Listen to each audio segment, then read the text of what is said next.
So hello and welcome back to our channel the educational hub. जैसा कि class 10 students जानते हैं कि हमारा चैप्टर नंबर 22 जो है वो कंटिन्यूशन के अंदर है बच्चों। उससे पहले हमने एक्सरसाइज 22.1 और 22.2 को जो है वो कंप्लीट किया। अगर अभी तक आपने वो वीडियोस नहीं देखी हैं तो आप just go on YouTube, search exercise 22.1 by the educational hub, you are going to get that particular video. आप उसको देख सकते हैं और सीख सकते हैं। तो दिस इज आलियान मलिक, आप अपना प्यारा सा चैनल द एजुकेशनल हब देख रहे हैं।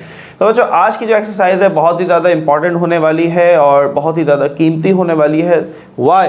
बिकॉज एक क्वेश्चन इसमें से is a part of your model paper. ठीक है, मॉडल पेपर मीन्स के यकीनन ये इसी एक्सरसाइज में से बोर्ड एग्जाम में भी कोई क्वेश्चन आ सकता है। सो लिहाजा this exercise very very very important. गौर से समझना है, गौर से देखना है। बहुत सारे कॉन्सेप्ट्स आने वाले हैं, बहुत सारी नई चीज़ें आने वाली हैं जो शायद अब तक आपको क्लियर नहीं थी। और बहुत सारे बच्चों ने मुख्तलिफ जगहों से मुख्तलिफ चीज़ें सीख रखी, लेकिन अभी तक उनके माइंड में बहुत सारे कन्फ्यूजन्स घूम रहे हैं। वो सारे कन्फ्यूजन्स के जवाब आपको आज की इस वीडियो में इंशाल्लाह मिलने वाले हैं। तो सबसे पहले बच्चों पहला क्वेश्चन हमारे पास क्वांटिटीज़ लिखी हैं, कुछ नंबर्स लिखे हैं। What we have to do, we have to find A means arithmetic, GM means geometric mean, HM means harmonic mean and median is median। ठीक है, जो आप पहले पढ़ते आ रहे हैं। And mod is mod. ठीक है, तो ये फुल फॉर्म में ऑलरेडी लिखा हुआ है तो उसको यहाँ डिफाइन करने की ज़रूरत नहीं है। ब्रैकेट में आप देखेंगे लिखा हुआ है वेयर एवर पॉसिबल।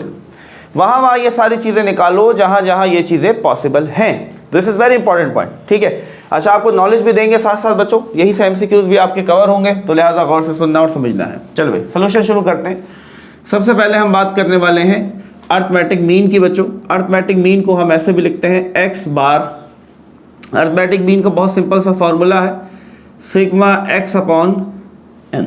ठीक है, आइए ज़रा आपको थोड़ा सा इसका कॉन्सेप्ट देते हैं, इसको फील देते हैं, फिर आएंगे क्वेश्चन की तरफ। एक लफ्ज़ सुन रखा आपने average.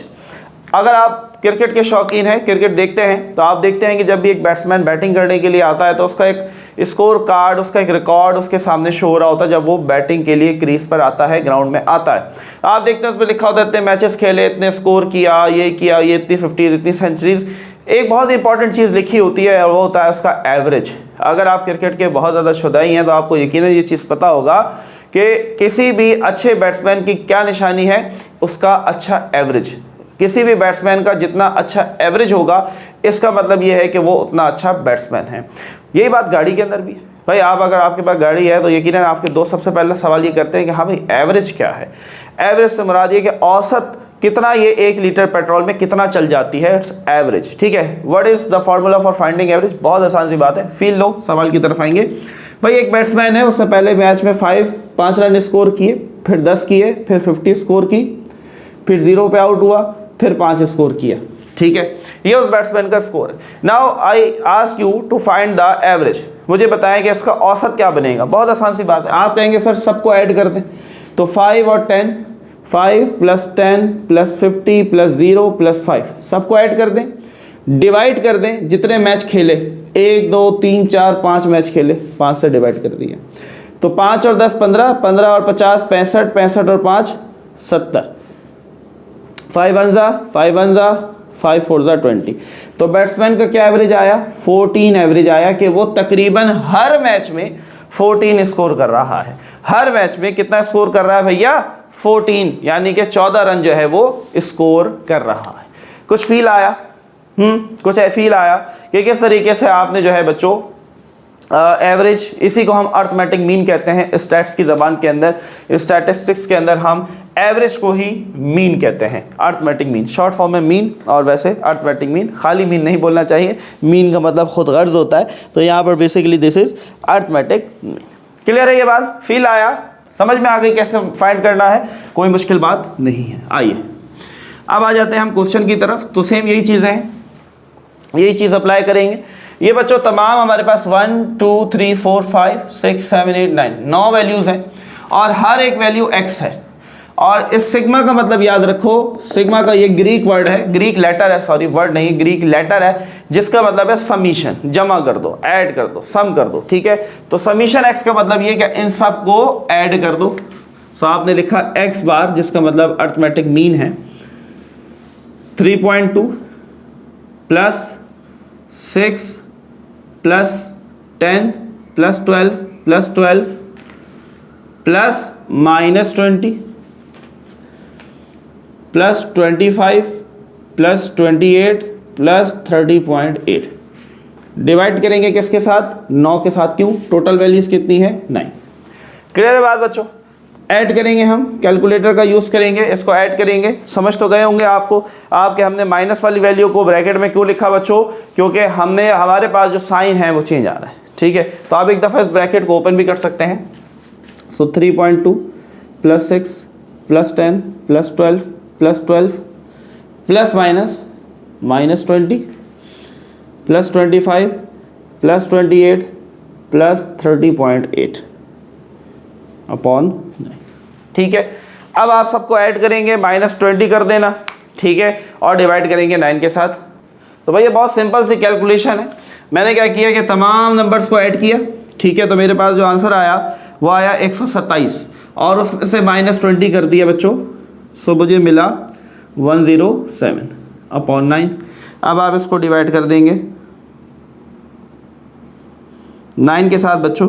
So you are going to get 11.8888 चलता जा रहा है और आगे जाके कहीं 9 आ रहा है, तो पॉइंट के बाद 3 वैल्यूज आर इनफ। सो 11.888।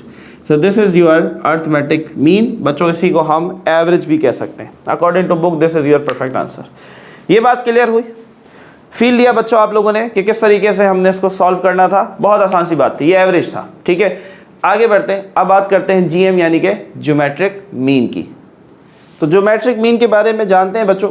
अच्छा, एक चीज़ अभी जो हमने अर्थमेटिक मीन का फॉर्मूला लिखा that was sigma x upon n। बच्चों याद रखना है, ये फॉर्मूला अनग्रुप डेटा का अर्थमेटिक मीन निकालने का फॉर्मूला है। नोट करेंगे इस बात को। जो फॉर्मूला अभी हमने लिखा x bar is equal to sigma x upon n, that is the formula for ungroup data. आपको अनग्रुप डेटा नजर आ रहा है क्योंकि इसमें फ्रीक्वेंसी नहीं दी हुई, कोई ग्रुप्स नहीं बने हुए हैं, तो दिस इज अनग्रुप डेटा। इस बात को याद रखेंगे। फॉर्मूला चेंज हो जाता है बच्चों, ग्रुप अनग्रुप से, तो उस चीज को ध्यान में रखना है।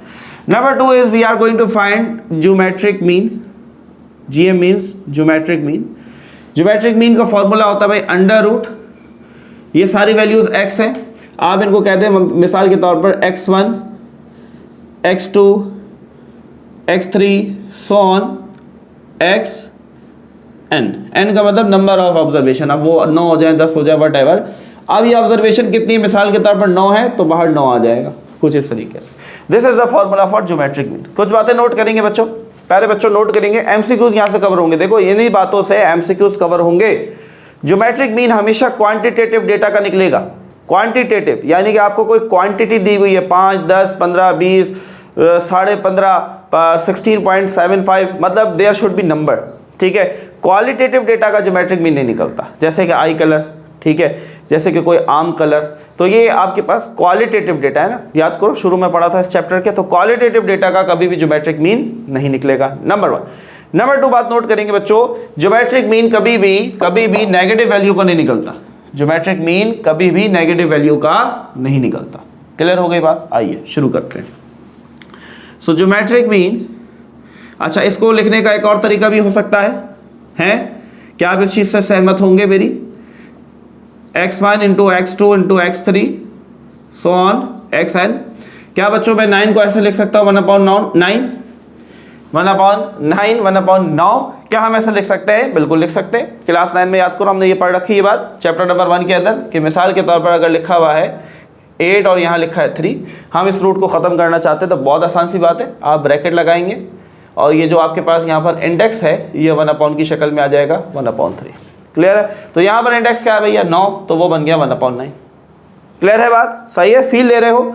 फील लेते जाओ, चीज़ों को नोट करते जाओ, बहुत इंपॉर्टेंट बातें हैं बच्चों। इसी में से एमसीक्यूज बनेंगे, बार बार रिपीट कर रहा हूँ, तो इसलिए इन चीज़ों को नोट करो। शायद ही हर बंदे ने आपको ये चीज़ नहीं बताई हो, तो ये चीज़ें नोट करेंगे। ज्योमेट्रिक मीन हमेशा क्वांटिटेटिव डेटा का निकलेगा। Geometric mean it should be always be positive होना चाहिए, पॉजिटिव नंबर का निकलता है। ठीक है, चलो भाई। So geometric mean is equal to x1 x2 x3। अब ये सारे x1 x2 x3, ठीक है, x1 x2 x3 x4 x5 चलता जा रहा है, तो हमने सबको मल्टीप्लाई करना है। तो 3.2 into 6 into 10 into 12 into 12 into -20 into 25 into 28 into 30.8। Clear. और ये वैल्यूज कितनी है, 9 है, सो लिहाजा 1/9। 8 होती तो 1/8, 7 होती तो 1/7। क्लियर है बात। मल्टीप्लाई करेंगे बच्चों इनको। अब मल्टीप्लाई करने के अंदर क्या आपको ज्योमेट्रिक मीन मिलने वाला है? क्या आपको ज्योमेट्रिक मीन जो है वो मिलने वाला है? नहीं नहीं नहीं। देखो एमसीक्यूज कवर हुआ, यहां से बात कवर हुई। कैसे? मैंने आपको बताया कि ज्योमेट्रिक मीन हमेशा पॉजिटिव होगा। अब मुझे बताओ, ये जो एक बीच में माइनस बैठा हुआ है, जब सारे नंबर आपस में मल्टीप्लाई होंगे सारे प्लस के, आखिर में जब प्लस माइनस होगा तो क्या आएगा? माइनस आएगा। So GM is not possible, not possible. बात समझ में आई? यहां से एमसीक्यूज कवर हुआ, इसलिए उन्होंने लिखा था वेयर एवर पॉसिबल, जहां मुमकिन है वो चीज निकालो, जहां मुमकिन नहीं है वो चीज नहीं निकलेगी। तो हमने लिख दिया कि यहां पर हमारे पास geometric mean is not possible. Why? क्यों? आपको रीजन पता होना चाहिए, क्योंकि हमारे पास जो वैल्यू आ रही थी दैट इज इन माइनस, और ज्योमेट्रिक मीन कभी भी माइनस वैल्यू का आप नहीं निकाल सकते। बोलो भाई, यहां तक बात क्लियर है? मजा आ रहा है? बोर तो नहीं हो रहा है? चीज़ों को समझ में आ रहा है? कुछ नई चीज़ें आ रही हैं, नई चीज़ें यकीनन आप सीख भी रहे होंगे। तो चलें अब बात करते हैं HM, which means harmonic mean. So harmonic mean को डिस्कस करते हैं जी। तकरीबन ज्योमेट्रिक मीन का भाई है हार्मोनिक मीन। हार्मोनिक मीन के बारे में भी नोट करेंगे कि ज़्यादातर बच्चों हार्मोनिक मीन हम जो है वो क्वांटिटेटिव डेटा के लिए निकालते हैं, यानी कि अगेन नंबर्स होने चाहिए 5, 10, 12 वटएवर नंबर्स होने चाहिए। क्वालिटेटिव के लिए ये कामयाब नहीं है। नंबर 2, क्या ये नेगेटिव हो सकता है? This is very important question between geometric means and harmonic mean. याद रखो, याद रखो, अगर अगर अगर अगर ये माइनस चल सकता है, ये माइनस चल सकता है, जरूरी नहीं है कि इसके लिए सारी वैल्यूज पॉजिटिव हो। ये छोटा सा फर्क है ज्योमेट्रिक मीन और हार्मोनिक मीन के अंदर। फॉर्मूले की बात करते हैं।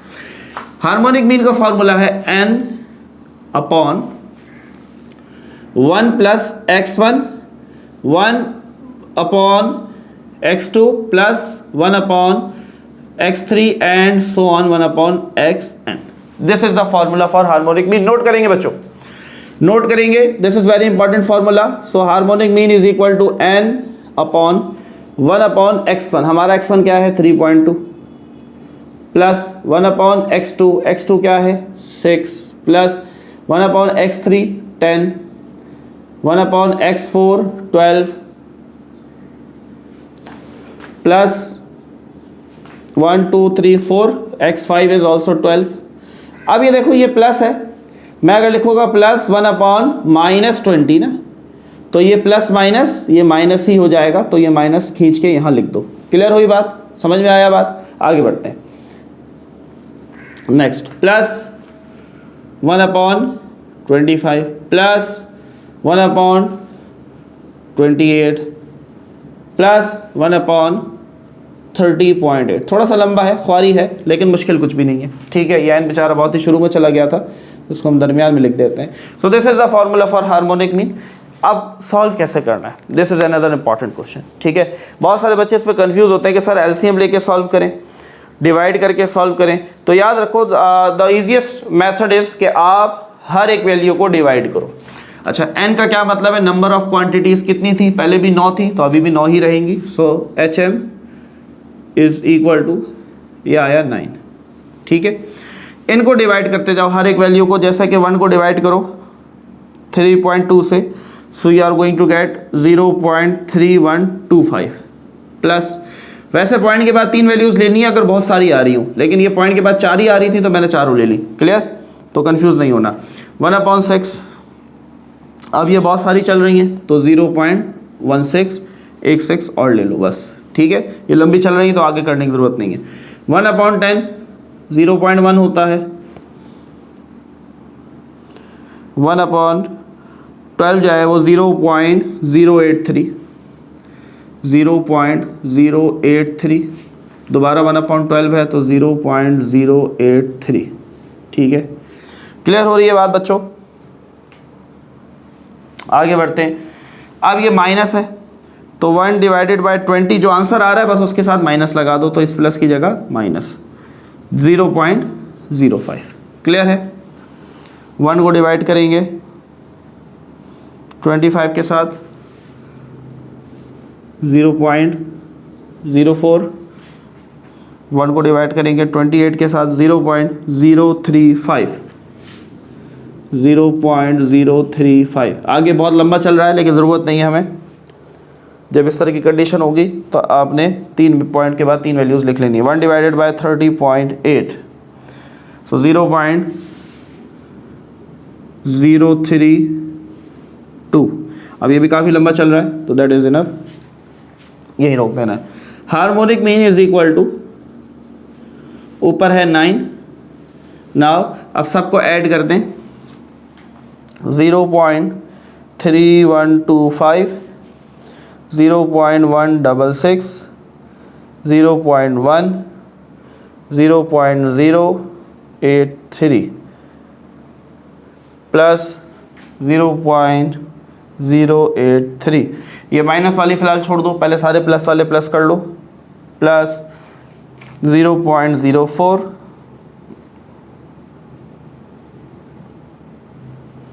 Plus 0.035 plus 0.032 is equal to किया। अब आखिरी पे माइनस कर दो 0.05, तो आंसर इज 0.8015। 9 को डिवाइड करेंगे, 9 डिवाइडेड बाय 0.8015। सो बच्चों आपका जो हार्मोनिक मीन आ रहा है, हार्मोनिक मीन आ रहा है that is 11.228। This is your harmonic mean. मजा आया? Any confusion? According to book भी थोड़ा सा पॉइंट के बाद आंसर चेंज आएगा, बिल्कुल आएगा, तो उसमें कंफ्यूज नहीं होना है, परेशान नहीं होना है। Answer is perfect. पॉइंट के बाद आंसर बच्चों इसलिए चेंज हो रहा है क्योंकि हमारे पास कुछ वैल्यूज़ ऐसी थी जिसमें पॉइंट के बाद 10-10 वैल्यूज़ आ रही, तो हमने पूरी नहीं ली, तो लिहाजा ऑब्वियसली थोड़ा सा आंसर चेंज होगा, तो इसमें परेशान नहीं होना है। This is your perfect answer. मज़ा आया? अर्थमेटिक मीन सीखा, ज्योमेट्रिक मीन सीखा, हार्मोनिक मीन सीखा। आइए मीडियन की बात करते हैं और मीडियन को देखते हैं कि आपने इसको कैसे सॉल्व करना है। सो बच्चों मीडियन की बात करते हैं। वेरी इंपॉर्टेंट बात, वेरी इंपॉर्टेंट पॉइंट, नोट करेंगे। Whenever you are going to find median, जब भी आप बच्चों मीडियन निकालेंगे, सबसे पहले डेटा को असेंडिंग ऑर्डर में अरेंज करना है। इस चीज़ को याद रखना है, पेपर में अगर नहीं किया गलत हो जाएगा। Arithmetic mean, geometric mean, harmonic mean में कर दो, नहीं कर दो, कोई फर्क नहीं पड़ेगा, आंसर एक जैसा आएगा, लेकिन मीडियन में आंसर चेंज हो जाएगा। तो लिहाजा असेंडिंग ऑर्डर, असेंडिंग का मतलब छोटे से बड़ा। हाँ भाई, सबसे छोटा कौन? -20, माइनस लगा हुआ है ना, तो सबसे छोटा तो ये है। फिर उसके बाद देखेंगे जी 3.2, हाँ फिर ये 3.2, फिर 6 टिक करते जाते हैं ताकि पता चल जाए कि ये हो गए। तो उसके बाद 6, फिर 10, फिर 12, फिर 12, चलो इसके बाद 25, इसके बाद 28 और 30.8। बच्चों this is the must important, must do step. याद रखो, मीडियन निकालना है तो सबसे पहले डेटा को असेंडिंग ऑर्डर में अरेंज करना है, नहीं तो आंसर गलत हो जाएगा। इसके बाद आगे बढ़ते हैं। मीडियन में फिर 2 कैटेगरीज हैं। क्या कैटेगरी है? अगर आपके पास ये जो नंबर ऑफ ऑब्जर्वेशन है ये ऑड नंबर है तो फॉर्मूला अलग है, और अगर number of observation even number है, 2, 4, 6, 8, 10 इवन नंबर, ऑड नंबर 1, 3, 5, 7, 9, 11, 13, 15 इस तरह है, फॉर्मूला अलग है। ठीक है, और ये बातें हो रही हैं अनग्रुप डेटा की, इस चीज़ को ध्यान में रखना है। ठीक है, this is not a group data. अच्छा जी, हमारे पास वैल्यूज क्योंकि 9 है, ये हमें पता है, तो ऑड नंबर, तो मीडियन। अच्छा मीडियन कैसे लिखते हैं? ये x लिखा और इसके ऊपर समंदर की एक लहर बना दो ऐसे, वो x बार नहीं बनाना सीधा, वो तो अर्थमेटिक मीन था ना, ये मीडियन है। बहुत आसान सा फॉर्मूला, क्योंकि ये ऑड नंबर है तो ऑड नंबर के लिए फॉर्मूला है n+1/2 th value. This is the formula. लेकिन for odd number of observation, अगर नंबर ऑफ ऑब्जर्वेशन क्या है? ऑड नंबर है, तो ये फॉर्मूला है। चलो भाई, सो n+1, टोटल n का मतलब टोटल वैल्यूज कितनी? 9, 9+1/2 th वैल्यू, 9 और 1 10/2, 2 1 2, 2 5 10। तो मीडियन क्या आया? फिफ्थ। ये फिफ्थ आंसर नहीं है, फिफ्थ वैल्यू आंसर है। फिफ्थ वैल्यू क्या है? 1 2 3 4 5। 5वें नंबर पे कौन है? 12। तो इसका मतलब आपका जो मीडियन हुआ वो क्या हुआ? 12 हुआ। बात समझ में आई? मजा आया? कॉन्सेप्ट आया? फील लिया? यकीन आज नई चीज सीखी, मजा आया? किस तरीके से आपने मीडियन निकालना, दिस इज वेरी इंपॉर्टेंट बच्चों, वेरी इंपॉर्टेंट। अब देखो अगर यहाँ पर आप होते सो 1 2 3 4 5 यहाँ पर 12 आ रहा था, लेकिन अगर यहाँ पर कोई नंबर आगे पीछे होता तो आंसर गलत हो जाता। तो याद रखना है ascending order is must do step whenever you are going to find the median. मजा आएगा। आगे बढ़ते हैं, मॉड की बात करते हैं। What is mod? मॉड को ऐसा करते हैं हम, टोपी पहना दो कायदे आज़म वाली, एक्स को ऐसा, दिस इज मॉड। मॉड कहता है मोस्ट रिपीटेड वैल्यू, जो वैल्यू सबसे ज़्यादा रिपीट हो रही है मॉड कहता है वही मैं हूँ। अब इस डेटा के अंदर आप देखिए सबसे ज़्यादा रिपीट कौन हो रहा है? 12, बाकी कोई नंबर रिपीट हो ही नहीं रहा, तो सिंपल सा मॉड हुआ 12।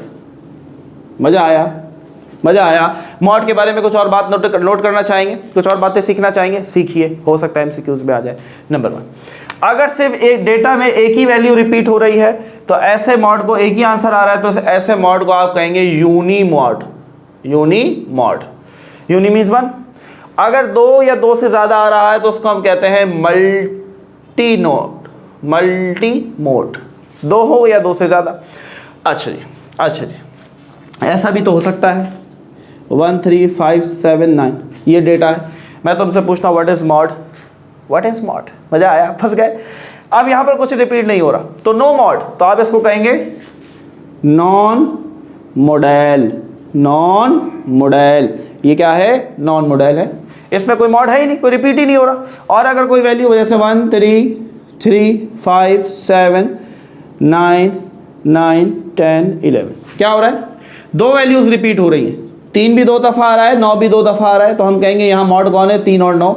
यूनी मॉड या मल्टी मोड? क्यों मल्टी मॉड? क्योंकि एक से ज़्यादा रिपीट हो रही है वैल्यू, मल्टी। अच्छा, अब एक वैल्यू अगर मिसाल के तौर पर यहाँ पर मैं लिखता हूँ 11 और 11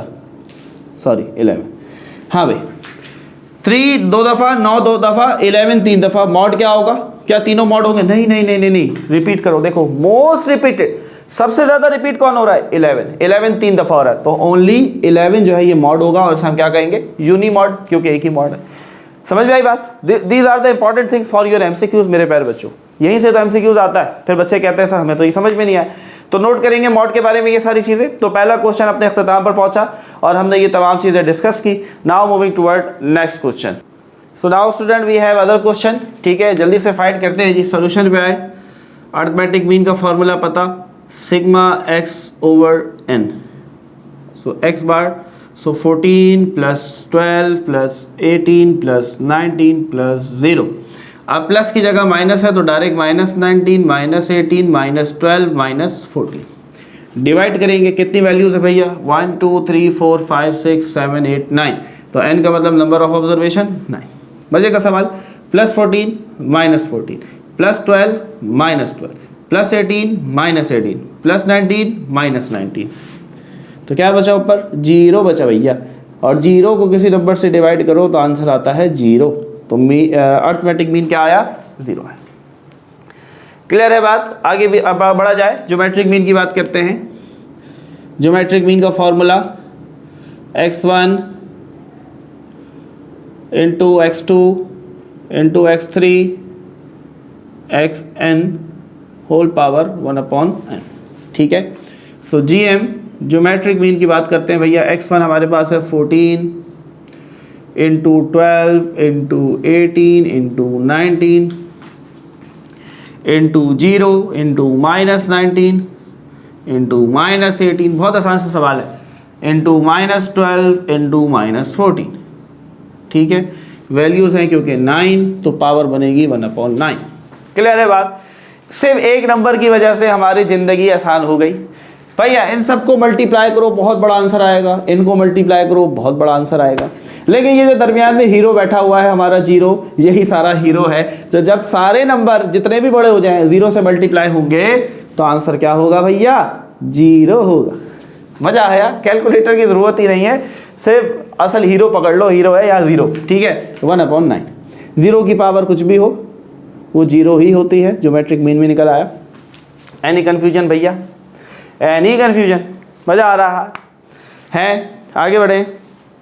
ज्योमेट्रिक मीन हो गया। What about harmonic mean? आइए जी, हार्मोनिक मीन थोड़ा सा डिफरेंट है। हार्मोनिक मीन 0 नहीं आएगा। हार्मोनिक मीन 0 नहीं आएगा। नोट करेंगे इस बात को। ये नहीं है कि अर्थमेटिक मीन 0 आया तो हार्मोनिक मीन 0 आएगा, या अर्थमेटिक मीन और ज्योमेट्रिक मीन 0 आया तो आपके पास हार्मोनिक मीन भी 0 हो जाए, ऐसा ज़रूरी नहीं है। तो हार्मोनिक मीन का फॉर्मूला मेंशन करेंगे जी, n over 1/x1 1/x2 so on 1/xn, ठीक है। तो हार्मोनिक मीन बराबर है n 9 था, यहाँ पर 9 लिख दिया, 1 ओवर x1, x1 14 है, 1 over x2, 1 over x3, 1 over x4, ठीक है, प्लस 1 ओवर 0, प्लस, अब ये प्लस नहीं होगा, ये माइनस हो जाएगा क्योंकि ये माइनस का 19 है, तो -1/19, -1/18, सही है, -1/12, कन्फ्यूजन तो नहीं हो रही इसके अंदर, -1/14।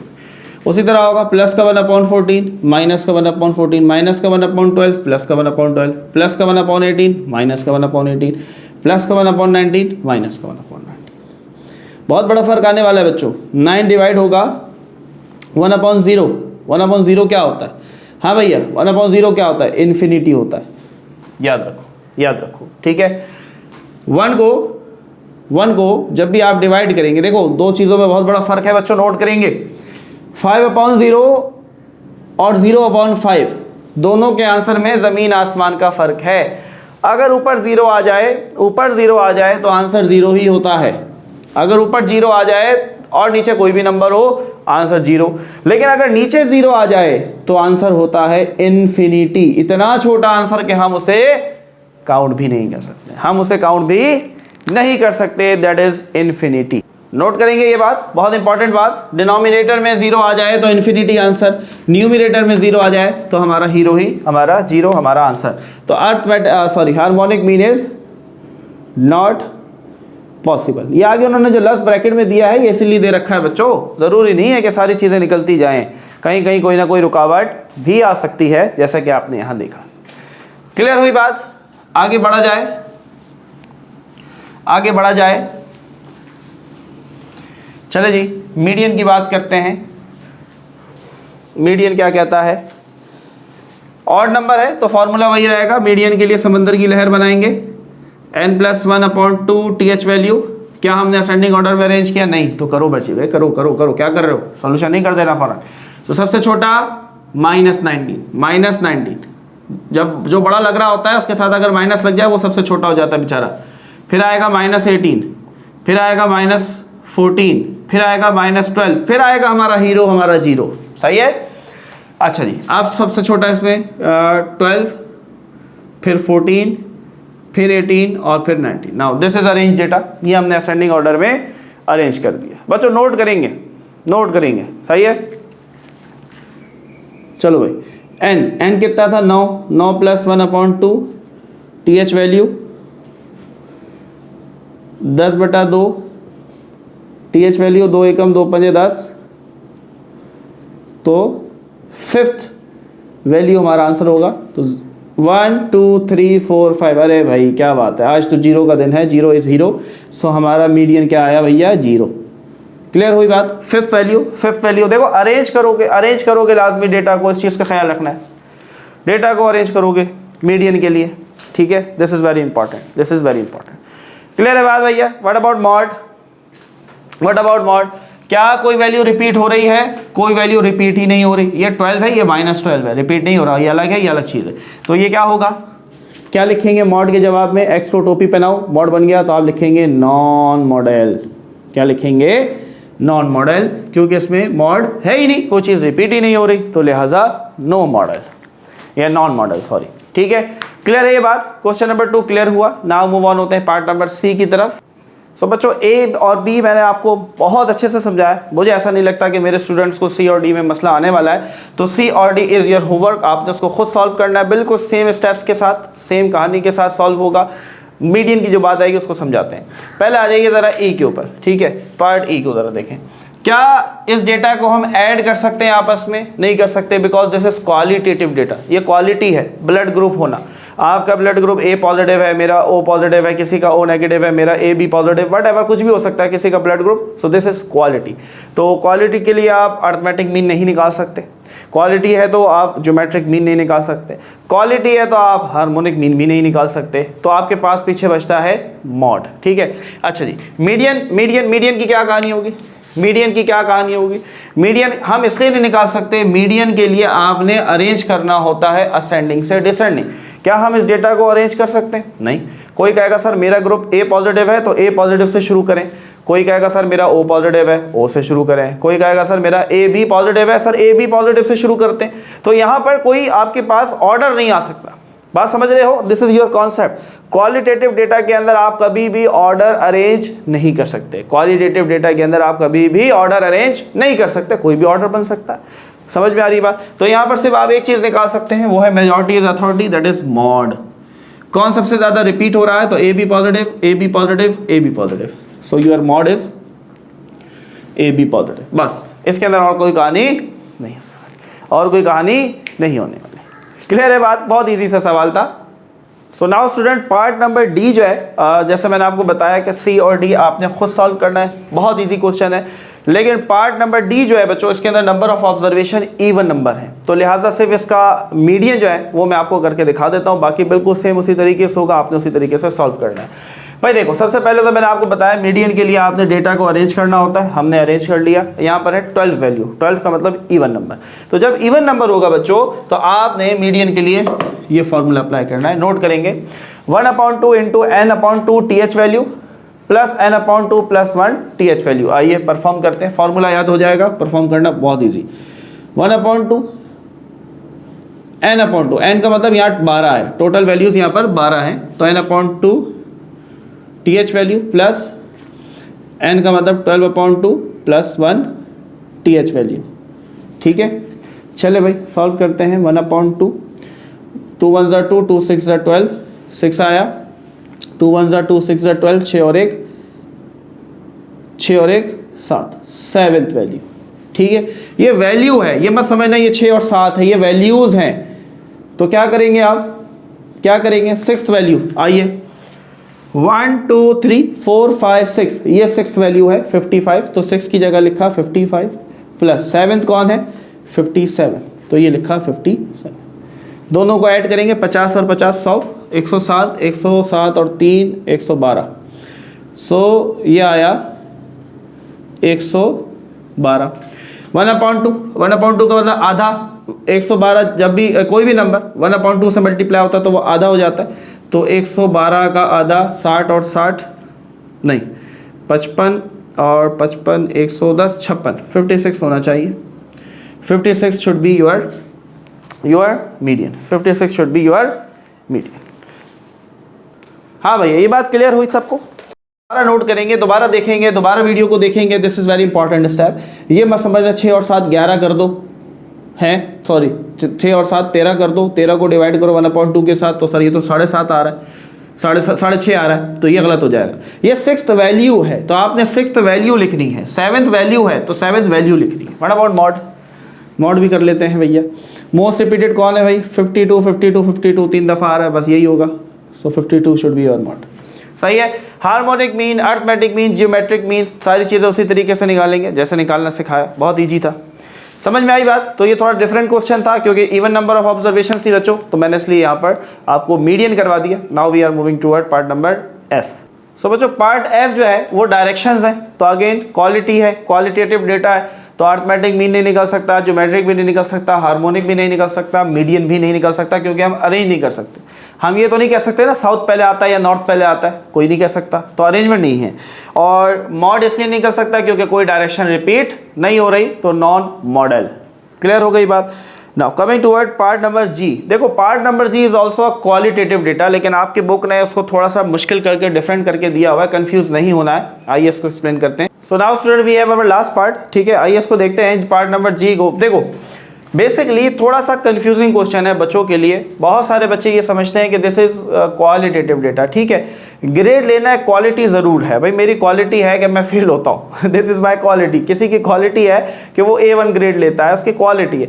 लेकिन आपकी बुक ने यहाँ थोड़ा सा इसको मैनिपुलेट किया और इस क्वालिटेटिव डेटा को क्वांटिटेटिव में बदल दिया उन्होंने, ठीक है। तो नंबर 1 बच्चों, ऐसा सवाल आपके बोर्ड एग्जाम में नहीं आता है, सो बी इजी, बी रिलैक्स, बिल्कुल परेशान नहीं होना है, आपके पास सिंपल सा क्वेश्चन आएगा। वैसे तो वो क्वालिटेटिव देंगे ही नहीं, क्योंकि इसलिए नहीं देंगे क्योंकि क्वालिटेटिव डेटा पे ना अर्थमेटिक मीन आता है, ना ज्योमेट्रिक मीन आता है, ना हार्मोनिक मीन। जब आते ही कुछ नहीं है तो आपको नंबर किस चीज़ के देंगे, तो लिहाजा आपको वो जो डेटा देंगे बच्चों वो क्वांटिटेटिव ही होगा, तो परेशान नहीं होना है, ठीक है। अच्छा, यहाँ पर बेसिकली किया क्या, हमने नाम दे दिए, हमने कहा कि A1 ग्रेड वाले को हम कहेंगे वो 1 है, A- वाले को हमने 2 कहा, B+ वाले को हमने कहा कि वो तीसरे नंबर पर है तो उसको 3 नंबर दे दिए, ठीक है। B- वाले को हमने चौथा नंबर दिया, C+ वाले को 5वां, C- वाले को 6ठा, और जो मेरी तरह आखिर में फेल थे उनका नंबर आया आखिरी में 7। क्लियर हो गई बात। आप देखो आपकी बुक के अंदर भी उन्होंने हार्मोनिक मीन, ज्योमेट्रिक मीन और साथ में जो अर्थमेटिक मीन है वो तो निकलवाया, लेकिन हार्मोनिक और ज्योमेट्रिक नहीं निकलवाया। क्यों?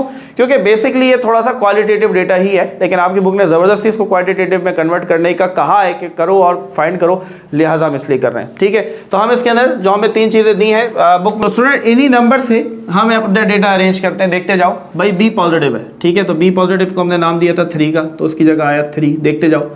फेल को हमने कहा 7, बी पॉजिटिव को हमने कहा 3, A पॉजिटिव को हमने 1 का नाम दिया, A नेगेटिव को हमने 2 का नाम दिया, C पॉजिटिव को हमने 5 कहा, B पॉजिटिव को हमने 3 कहा, A नेगेटिव को हमने 2 कहा, B नेगेटिव को हमने 4 कहा, फेल को 7, A नेगेटिव को 2, B पॉजिटिव को 3, C नेगेटिव को 6, ठीक है। तो ये हमारे पास आ गया डेटा। अरेंज देख लेते हैं, 1 2 3 4 5 6 7 8 9 10 11 12 13, 1 2 3 4 5 6 7 8 9 10 11 12 13, परफेक्ट, ठीक है। अब ये नंबर के फॉर्म में डेटा आ गया, देख रहे हो, अब ये क्वांटिटेटिव डेटा बन गया, क्वांटिटी बन गई। अब आप इसकी जो चीज़ फाइंड करना चाहे कर सकते हैं, इवन आप ज्योमेट्रिक मीन भी निकालना चाहे तो आप निकाल सकते हो, क्योंकि क्वांटिटेटिव बन गया है। आप इसका हार्मोनिक मीन भी निकाल सकते हैं, खुद निकालेंगे, बहुत आसान सी बात है, पिछले 2 क्वेश्चन में सिखाया, बिल्कुल वैसे ही करेंगे, ठीक है। आइए अर्थमेटिक मीन की बात करते हैं, सिग्मा x/n, सारी वैल्यूज को ऐड कर देते हैं, 3 + 7 + 3 + 1 + 2 + 5 + 3 + 2 + 4 + 7 + 2 + 3 + 6 अपॉन 13 है तो 13 से डिवाइड। चलो भाई, 3 और 7 10, 13 14 15 16 21 21 और 3 24 26 30 37 39 39 42 और 6 48 अपॉन 13 1 ज़ा 13 13 2 ज़ा 26। तो भैया इसको डिवाइड अगर हम करेंगे 48 को 13 से, सो बच्चों यूर मीन इज़ 3.69। पॉइंट के बाद अगर वैल्यू 5 या 5 से बड़ी होती है तो हम एक नंबर ऐड कर देते हैं, तो ये राउंड ऑफ हो जाएगा तकरीबन 4। क्या हो जाएगा? 4। क्लियर हो रही है बात, समझ में आ रहा है, ठीक है। अब आपने यहाँ पर देखना है कि जो 4 है बेसिकली 4 किसके बराबर है? B नेगेटिव के बराबर है। किसके बराबर है? B negative. तो इसका मतलब ये हुआ जो हमारा मीन आया वो तकरीबन B नेगेटिव। अब आपकी बुक के अकॉर्डिंग B पॉजिटिव आया, आई डोंट नो कि वो कैसे आया, क्योंकि हमारे पास 13 वैल्यूज़ हैं, जब हम उनको ऐड करेंगे तो हमारा आंसर यही आएगा। ठीक है, ये बात क्लियर हो गई। B नेगेटिव कैसे आया। अब आ जाओ मीडियन के ऊपर, उसी तरीके से ऑड नंबर है, बहुत आसान सा फॉर्मूला, n+1/2 TH वैल्यू। चलो भाई n13 + 1/2 TH value, 14/2 TH value, 2 1 ज़ा 2 7 ज़ा, तो 7th वैल्यू। अब जो 7th वैल्यू है बच्चों, 7th वैल्यू इसमें मत देखना, ये हमने सिर्फ नंबरिंग की है, ठीक है। 7th वैल्यू ना, तो यहाँ से देखेंगे आप 1 2 3 4 5 6 7, तो 7th वैल्यू आपके पास आ रही है B पॉजिटिव। इस चीज़ का ख्याल रखेंगे। तो मीडियन आपके पास आया B positive. What about mod? सबसे ज़्यादा रिपीट कौन हो रहा है? B पॉजिटिव 3 हो गए, यही सबसे ज़्यादा 4। तो सिंपल सी बात है, मॉड क्या हो गया? B positive. क्लियर है। ज्योमेट्रिक मीन, हार्मोनिक मीन आप खुद फाइंड करेंगे, कोई मुश्किल नहीं है, बहुत आसान सा सवाल। लेकिन ऐसा क्वेश्चन आपके बोर्ड एग्जाम का बच्चों हिस्सा नहीं बनेगा, क्योंकि बहुत ज़्यादा समझ लो कंफ्यूजिंग क्वेश्चन है कि क्वांटिटेटिव डेटा को क्वालिटेटिव डेटा को क्वांटिटेटिव बनाना उसको सॉल्व करना ऑब्वियसली, लेकिन आपको बहरहाल चीज़ें आना चाहिए कि अगर ऐसा आ जाए खुदा न खास्ता तो आप उसको कैसे सॉल्व करेंगे। आइए क्वेश्चन नंबर 2 की तरफ।